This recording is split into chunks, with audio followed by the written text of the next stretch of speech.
Welcome, everyone, to Rutgers at the Voice of College Football. As always, I'm here with my fantastic co-host, Gabriel Pickup, and we want to first wish a happy holidays to everyone out there. If you like the show, hit that like and subscribe button. Tonight, we've got a great show for you. We're going to start out by bringing back the pick updates. Then we're going to talk about the transfer portal, and finally give you some thoughts on the college football playoffs. So, Gabe, start us off with your pick updates. Yeah, so it's been a few days. We had a chaotic week. We've had to have a couple of emergency podcasts, and the last emergency podcast we had was because Pat Flaherty that was the first emergency podcast we had, was that Pat Flaherty is not coming back. Offensive line coach Pat Flaherty, who has been with the program since 2022, he will not be the offensive line coach. And a couple of days later, we hired Jim Turner as offensive line coach. So that is pickup date number one. He had 2 stints as a coach at Texas A&M, and he was a UFL offensive line coach for the Memphis Showboats the past 2 seasons, interim head coach last year after Ken Wisenhunt's departure. So he was the, top assistant beforehand.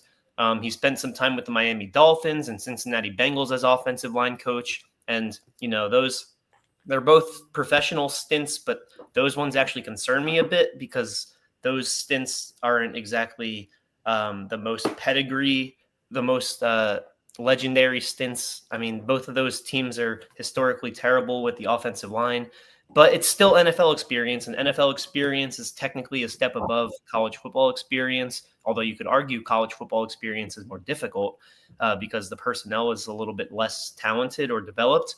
But one thing that I am happy about, this was a quick hiring, which means that they were very confident that Jim Turner was their guy. I mean, Pat Flaherty was announced as not coming back a mere week and a half, 2 weeks after half of the defensive coaching staff was removed, and we're still searching for them. With Coach Schiano, he wants to be careful with who he hires, but Jim Turner must have been the number one option, or at least number 2. So I'm happy with the punctuality of the hire. I'm just a little concerned with some of the experience, but he does have some high regarded roles. It's just a matter of, can it transfer over? Yeah, so Jim Turner was apparently an offensive line coach at Northeastern, Boston College, Temple, Texas A&M, and he also coached for Miami in the Miami Dolphins in the NFL and the Cincinnati Bengals. So seems like he has a great deal of experience. Do we know anything specifically about him that makes you think this is a good choice, or what do you think ultimately? Well, just that he's had a lot of different stints with a lot of different teams. So on one side you can say, is he kind of hopping around, taking whatever option is available? On the other side, you can say he's well regarded. A lot of programs, a lot of teams are hunting for someone of his caliber, Rutgers included. And I think that this is a good fit. Granted, the NFL experience, just based on reputation of the offensive lines of the Miami Dolphins and Cincinnati Bengals, is a little wishy-washy. So I guess it's to be determined from that angle. Yeah, certainly this is not a hire that I'm too, familiar with. So I'm not sure, I wouldn't say that I agree with it or disagree with it. Perhaps it's a great hire. Perhaps it's not. I just don't know. But I do know that Turner was involved in some controversy with the NFL and the SEC. He was included in what was called the Wells Report, which detailed what they call a series of bullying incidents within the Dolphins organization when he went there. You said he was at Northwestern? He was at Northeastern. Yeah, that's a little bit more relieving. I was going to say, if he was involved in that in the NFL, and then he went to Northwestern and was involved in that scandal too. Yeah, right. But I mean, it's hard to give that report. It's hard to assess the credibility of it because there were some allegations that he was aware of the bullying of former NFL lineman Jonathan Martin and other players. But I don't want to condemn the guy, and I don't want to make any judgments about him. Those are those are statements that were in a report, but that does not define him as a person or as a coach. So, look, let's see what happens. Coach Shiano must have had a reason for hiring him, and I hope that. Yeah, and like I said, the impromptuitiveness is what has me looking at the glass half full in this instance because it was so quick. So, I mean, we still have a few more hires on the defensive end, so I'm hoping that this sets a good tone. But the next update I have is freshman cornerback Renick Durillas. I believe that's how you pronounce his name. He enters the portal after 1 year. He didn't really get to play last year, so I guess he could qualify as a redshirt freshman next year.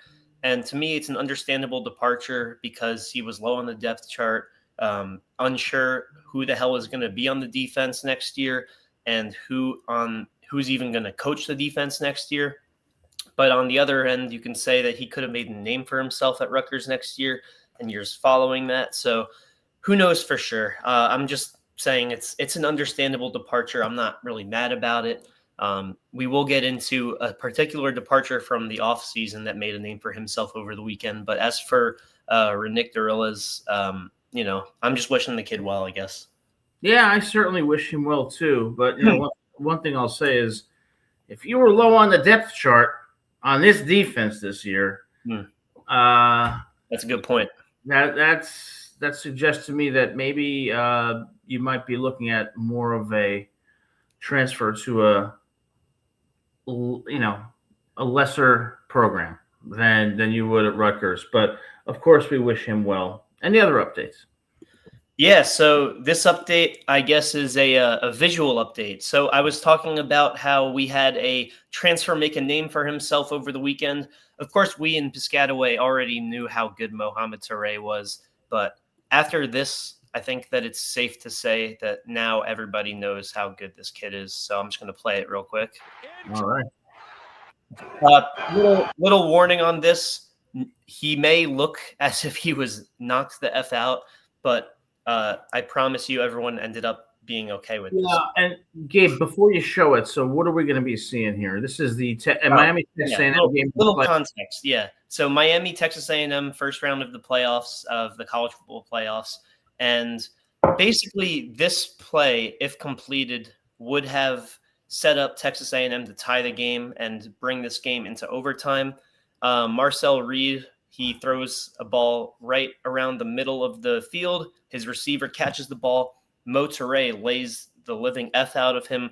Unfortunately, Mohamed Touré, too physical for his own good on this play, and it temporarily looked like a very scary injury, although Coach Mario Cristobal provided positive updates that he could even play in the next round of the playoffs. But let's take a look. 2nd and goal just inside the 5. Reed throws over the middle. Boom. Somehow Reuben Owens walks away perfectly fine from that. But Mohamed Touré, everyone was giving praise, saying he was laying his life out for this hit to ensure that Miami would win this game. The very next play, Marcel Reed an interception. Just inside the 5. Reed throws over the middle. You can see how much something about guys in Miami wearing the number 1. It's just it's a tough scene for them. You think about Tua Tagovailoa too, and whenever he gets bust, I was surprised he walked away from that play in like 20 seconds after the fact, and he was celebrating with Miami in the locker room. So if that doesn't show you how tough the kid is, congratulations to Miami for beating Texas A&M. They probably were not favored against them, and they beat them anyway. Everyone was giving them slack for being in the playoffs over Notre Dame, who I don't think Notre Dame looks as good defensively as Miami did. Now, Miami looked fantastic defensively. I read a study about maybe 10 or so years ago that said that in major Division I college football and in the NFL, that when you take a serious hit, it's the equivalent of a low-speed car crash, like as if you're getting hit by a car that's going at low speed. And it reminded me of the year 2011 when I was teaching at a school in Macon, Georgia. And I used to jog every single day. And one day when I was jogging in Macon, I was jogging on one of the side streets and a car turned off the main road and was going about 20-25 miles an hour and actually hit me square on. Damn. And yeah, and I flew about 6 feet in the air, and the officer wrote in his report that I traveled like 8 feet before I landed on my shoulder, breaking it, and then hitting my head and getting like 16 staples in my head. But the reason I bring this up is because the impact I will never forget was so unbelievable that I just thought I was dead, and I thought, oh my, and the pain was excruciating. So for people to compare getting hit in the NFL or major college football to that, Yeah. I can kind of relate to how unbelievably horrific that is, and what Toure went through in that play seemed like the kind of collision that was traumatic, and for him to be able to get up for it, like you said, is a testament to his toughness and resilience. Yeah, I mean, it's interesting because he is the one that made the contact and made the hit. And I guess he kind of went in head first. And so it backfired on him. But this kind of brings up another point, which is you think in boxing, in mixed martial arts, how everybody outside of the ring or opponents with respect for each other will say, win or lose, if you are in that ring, in that octagon, you have respect. I mean, you can say the same thing about football, and especially college football, where rules about concussions aren't as regulated as the NFL, unfortunately. And high school football, same thing. I mean, I played middle school football. Thankfully, no big hits on me because I was a lineman, and that's a little more rare. But in terms of college football, you got to give respect to these linebackers, these running backs, these quarterbacks that get hit several times a game and just get right back up. It's insane. Yeah, in 2015, Georgia was playing, I think it was an early season game against Georgia Southern. And there was a player on Georgia Southern. His name was Devon Gales. And he was on the kick return team. So Georgia kicks the ball to Georgia Southern. At this point, they were up by like 4 touchdowns. Devon Gales was one of the blockers, and he literally ran into the kicker trying to block the kicker, but he did so with his head down. And what happened was he was paralyzed from the waist down as a result of that horrible, horrible incident. And it's really a bittersweet story because the kicker on Georgia felt so bad about it that he befriended him and helped him. And Devon Gales, although still in a wheelchair, was at his wedding. So it's something you guys. Oh, okay. But it shows you how violent football really is, and how much these guys go through. And Pitt Snipe Husker is here. Pitt Snipe Husker, great to see as always. Great Nebraska fan, and Nebraska. I'll tell you, if they get an offensive line, they could be much better next year. But in any event, I mean, you don't even have to look towards Georgia Southern. I mean, we all remember the scary injury 10, 15 years ago from Eric LeGrand, who, Rutgers legend because of what he's done on the field, but also off the field. But you remember the Eric LeGrand injury, right? 15 years ago, he went in for a hit and his neck it was like kind of weird. He landed weird and he paralyzed himself.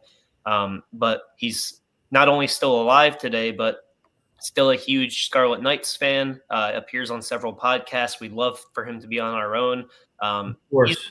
Really big role model in the New Jersey Piscataway community. But that's what I'm saying. Like, it's very common. You don't have to look all the way down to Georgia. I know you're in Georgia right now, but like for Rutgers Nation, like we remember it too well, unfortunately. Yeah, terrible tragedy, and we of course wish him the best. I am in Georgia right now, heading up to New Jersey tomorrow. And then, when I was at Ohio State, Adam Talaferro, who was a cornerback, I believe, for Penn State, paralyzed. And I was at that game. And to see that is just, you feel so horrible for these kids and what they go through with these terrible injuries. Makes you feel a little bit better that they're getting some good change for it now, at least. Yeah, exactly. If NIL is good for one thing, it's price for the risk, for sure. Bingo. All right, so that's it for the pickup dates. I know we got a little bit off track there, but sometimes that happens in the world of podcasting. But you know what's next up, right? We got some transfer portal updates, and the transfer portal this year for Rutgers is going to be really, really important, particularly with the fact that we have to rebuild the defense and potentially the offense. So, what do you got for us on the transfer portal side? Yeah, so Donovan Gibbs, our fellow co-host, couldn't be here tonight. He had a family emergency. Wishing all the best to him, of course. He sent us in his list, and a lot of it I couldn't agree more with.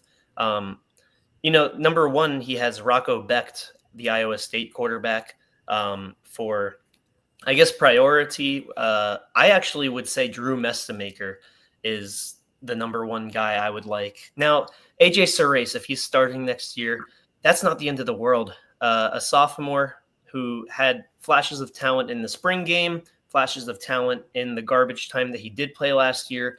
If he was QB1 next year, at least for the first, non-conference games, just to give him a look, I don't think that's a terrible idea. But I would love for Drew Mestemaker to be our guy, just because he led college football in passing yards.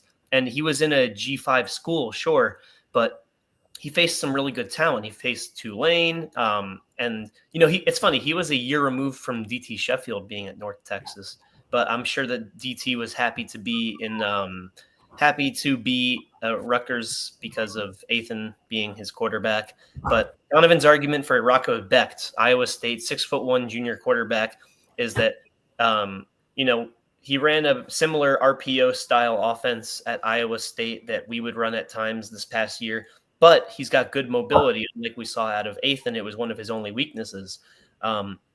He passed for 3,500 yards, 350 rushing yards, and definite upside for sure. But I think that he's going to shoot for a bigger school. But if he doesn't, and he wants to have a statistical year with some really good wide receivers, I think Rutgers offensively is kind of an enticing option for any quarterback in the portal. Yeah, listen, Rocco. All right, let me tell you something, Rocco. If anybody belongs in New Jersey, it's somebody named Rocco. All right, you'll fit right in. All right, you're at Iowa State. Iowa State, there were some, the aspirations for the season for Iowa State did not pan out.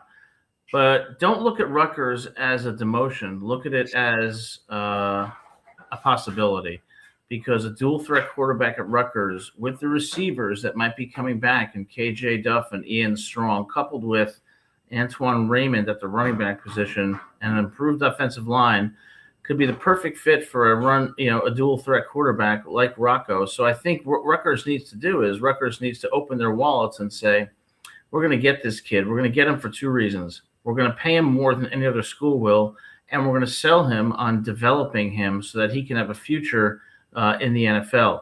And I think Rutgers needs to develop the mindset that, it's time for us to stop thinking we can't get these people and think how we can get them. Now, Drew Mestemaker, I think, is a great choice from North Texas. I think he would be a very positive addition. But the fact that you and I are talking about getting a quarterback from the portal suggests to me that, not that we're not sold on AJ Surace, but we haven't seen enough. How can we be? Exactly. We haven't seen enough of AJ Surace. Maybe he's the guy. But I want to see competition at that position, because especially for a team that struggles in the Big Ten, a great quarterback can make all the difference. So I hope we pursue them. I mean, it's a fact. If you're a 3-star quarterback commit, you have very big upside, but you're also replaceable in the short term.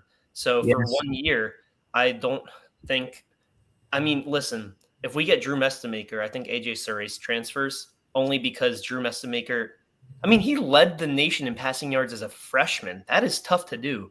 Like, not that he's Johnny Manziel, but he had some Mendoza moments out there offensively. And you mentioned Antoine Raymond. He had a little bit of a cryptic post on Instagram today. It's a picture of him at Piscataway at SHI Stadium. And it's just his jersey, and it's in black and white. And the caption, all it says is, "All will sort itself out through God," with three dots. So it sounds like he's thinking about it.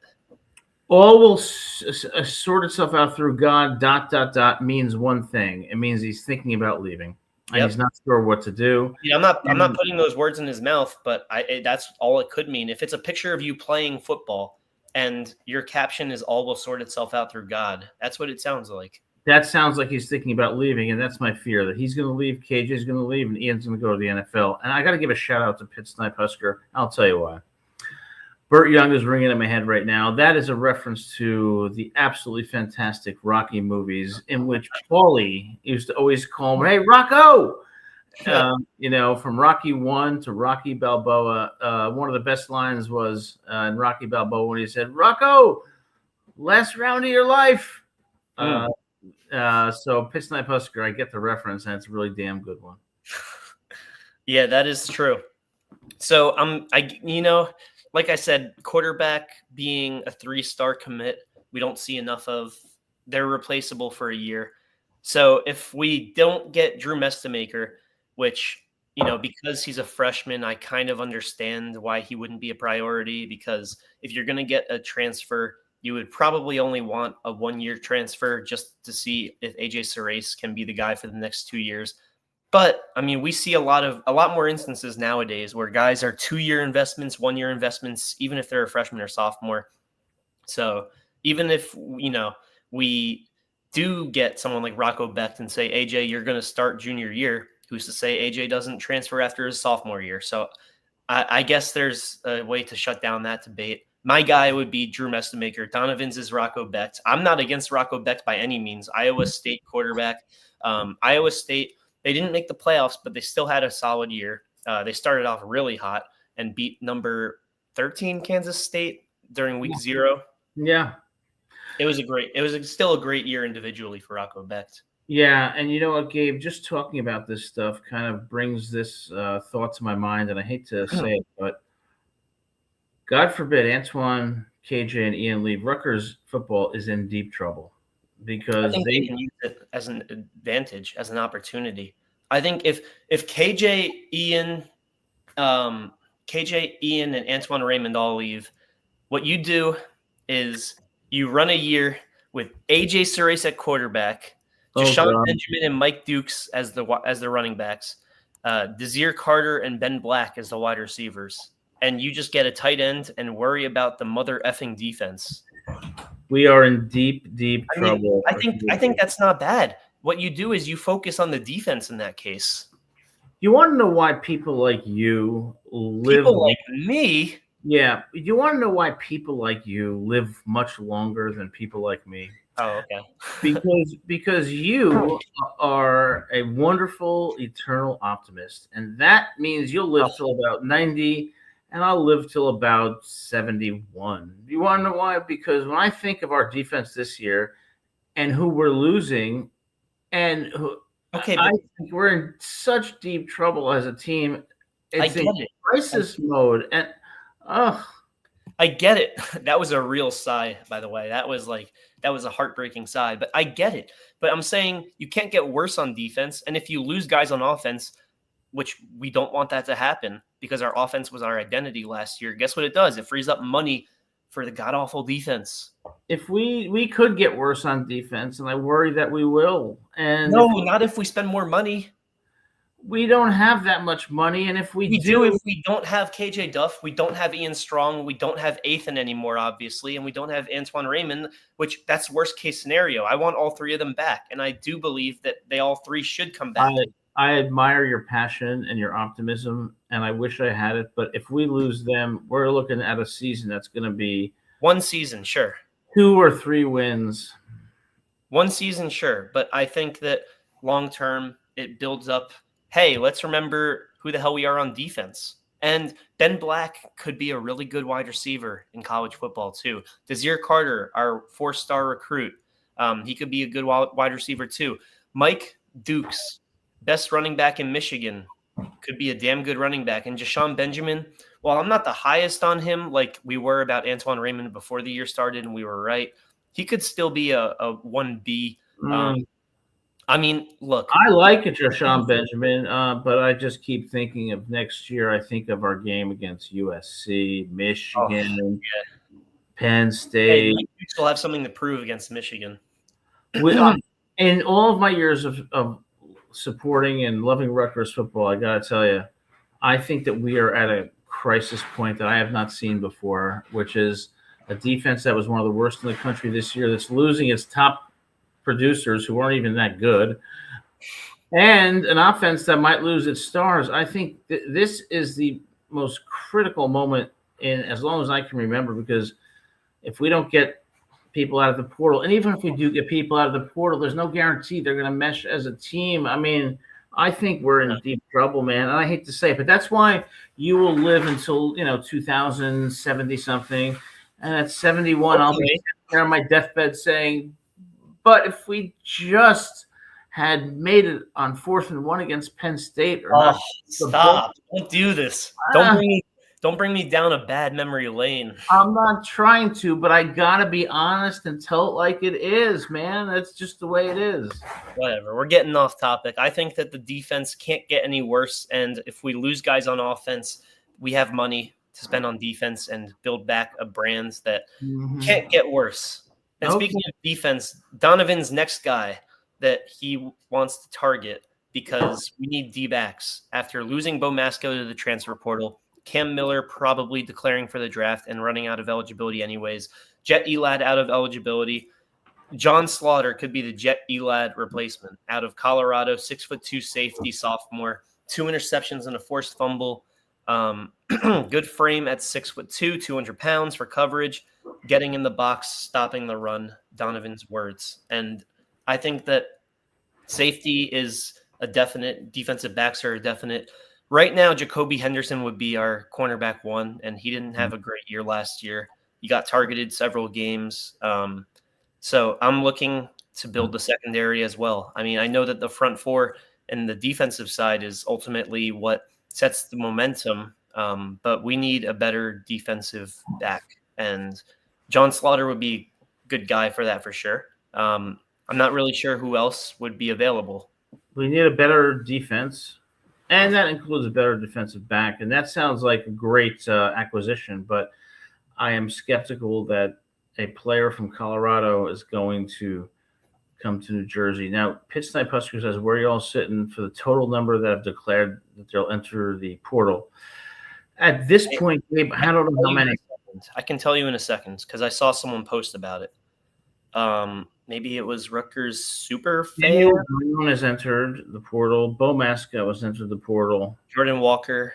CJ, you said CJ Campbell. Who else? The Renick Dorillas. I'm telling you, there's someone on Instagram that, and I will find this. Someone on Instagram posted like every single player that has gone to the portal. I would say about 6 or 7 Pitch Snipe Husker, but I think that the most important one that is considering going into the portal is Antoine Raymond. And when he posts on Instagram, God will sort things out, ... That means he's thinking, I don't know if I'm going to enter the portal. And don't think that these players don't talk to each other.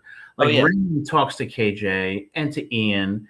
And I guarantee you that they're thinking, well, if we all stay, we may have an offense that can be formidable in the Big Ten. But if one of us leaves, if 2 of us leave, that'll create a domino effect.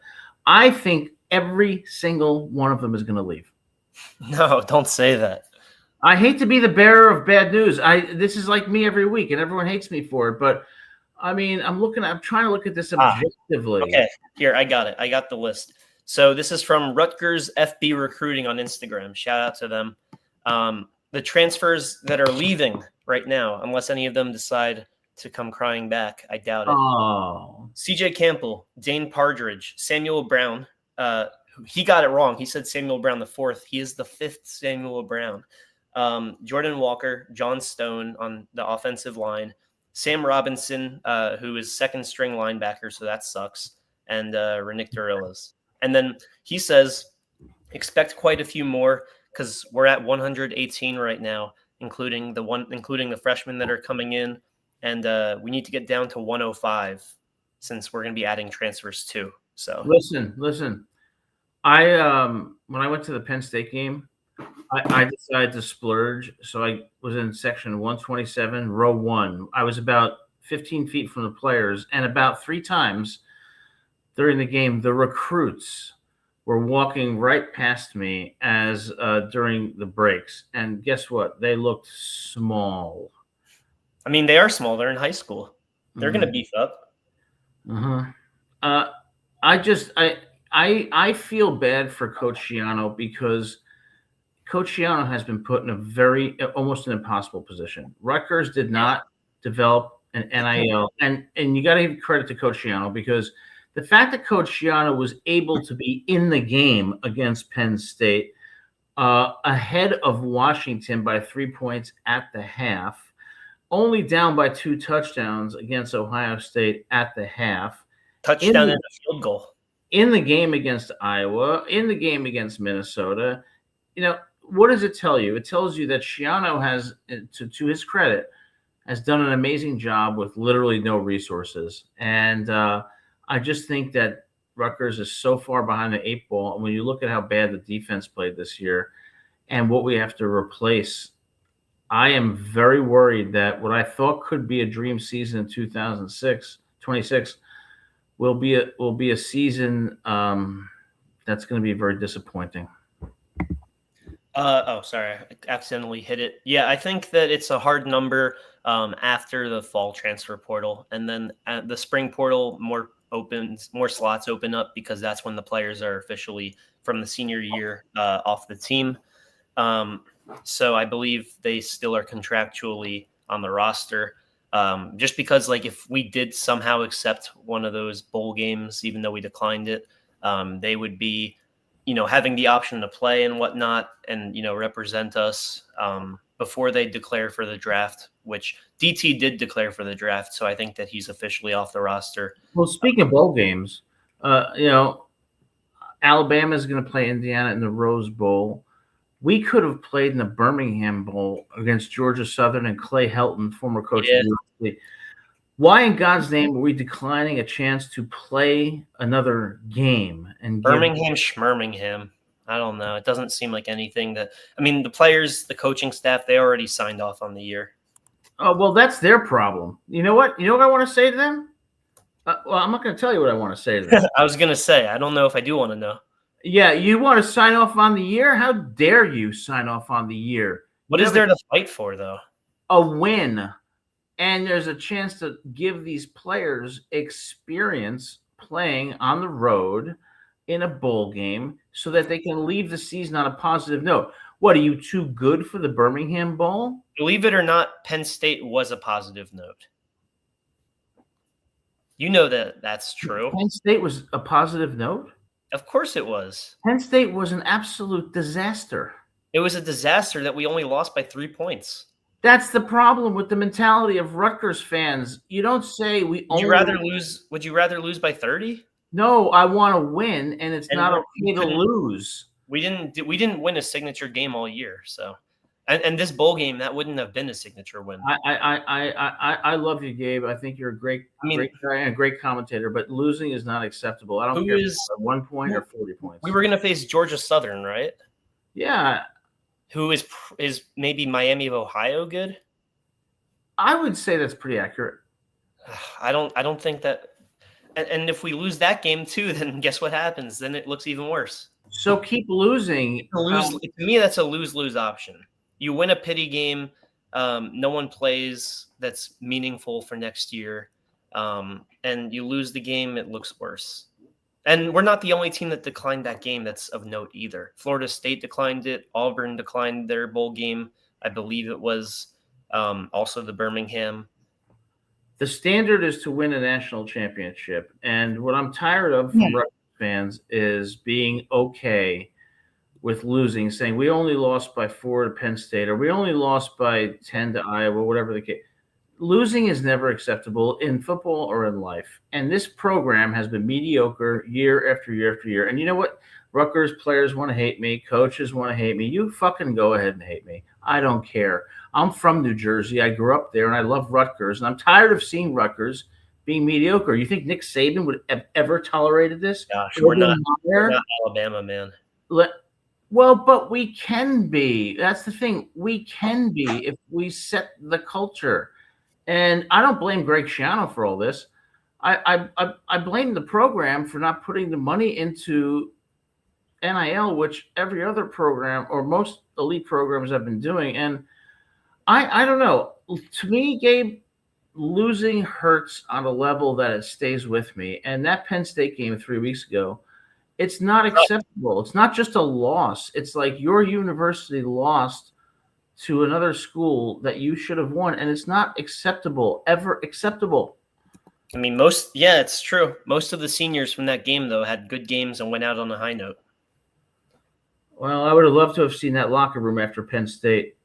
I mean, you said it, or no, I don't know who said it, but Greg Schiano was like, yeah, I love Ethan. I want to thank him. I mean, all of Rutgers Nation was thanking Ethan, thanking DT for a good year. I'll tell you something. I do thank Ethan, but here's the thing. I feel bad for Ethan. Ethan deserved better.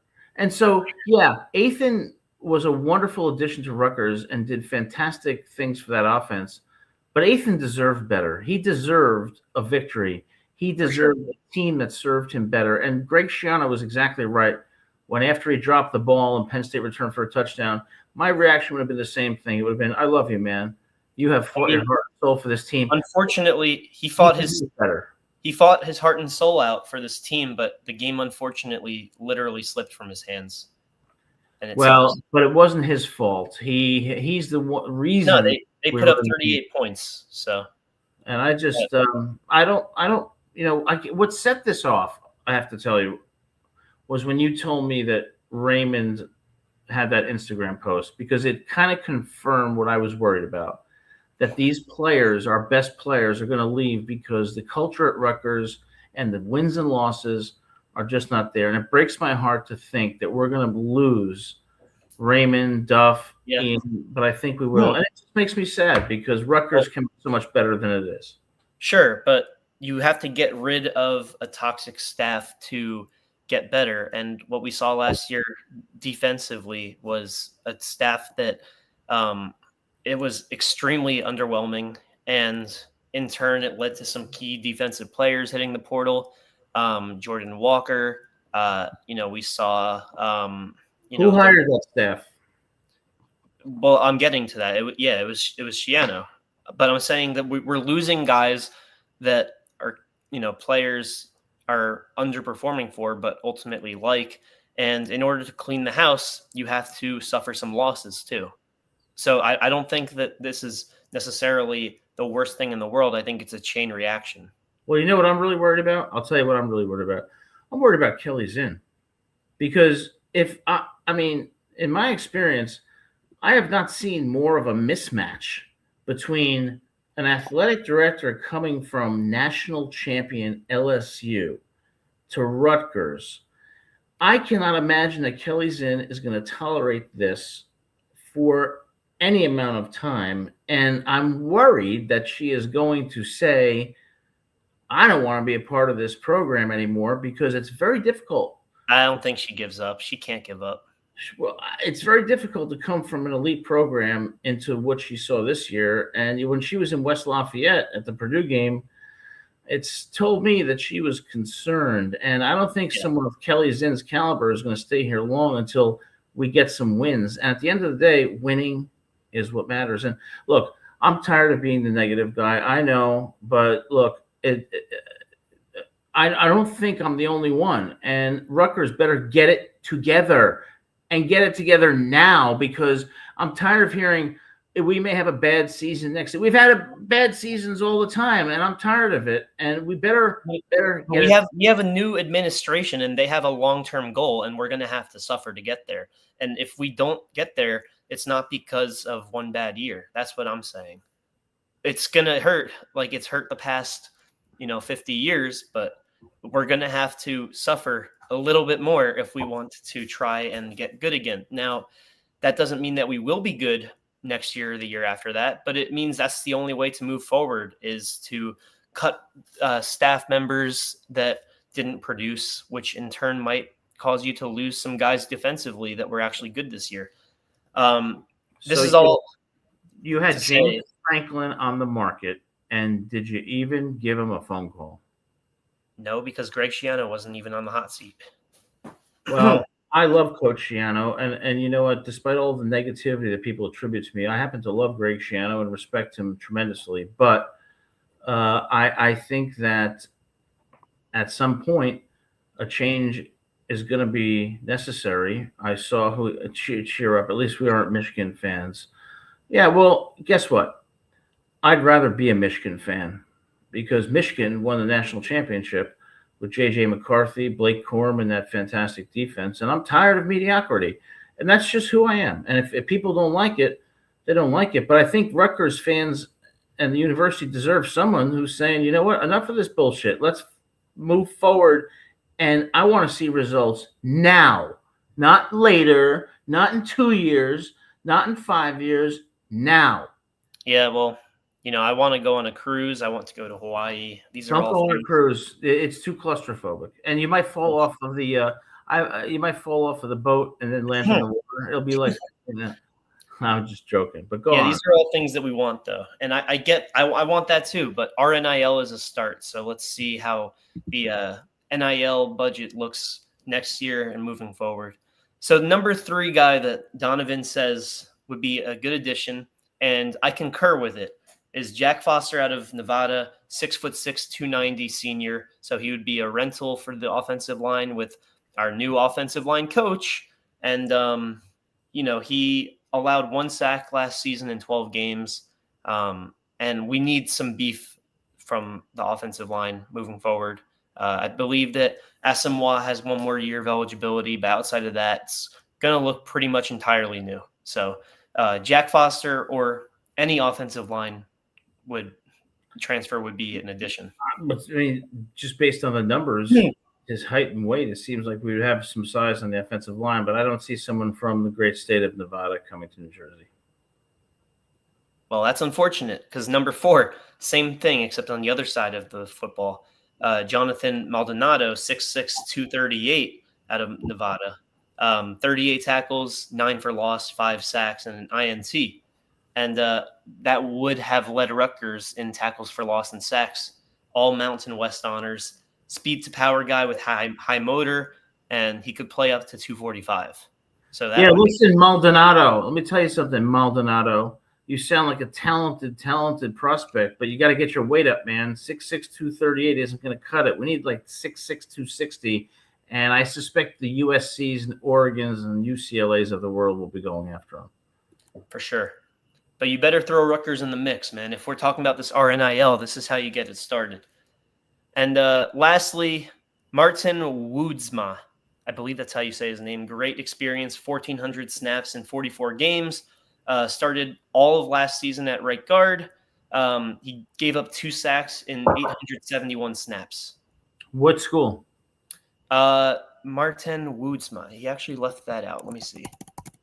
Woodsma. Old Dominion. So, I think that this list is a good list. Yeah.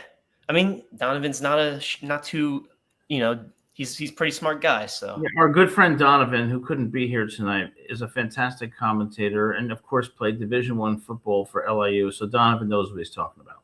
Yeah, absolutely. And yeah, I guess that's it for the list. I mean, if you guys have any players that you think would fit into Rutgers football, definitely feel free to list them below.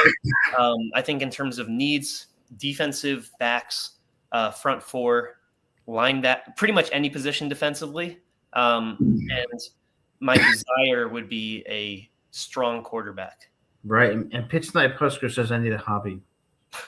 I do have hobbies. I really do. But, when I'm on this show and I'm thinking about Rutgers, I'm still upset about Penn State. I'm upset about Minnesota. I'm upset about Iowa. I'm upset about the 100-yard kickoff return we led up to Iowa to start the game. I'm upset about the second half against Washington. All right. You know what? People don't like it. I tell it like it is. That's yeah, but you don't need to tell keep like it is. torturing yourself like this. I'm not torturing myself.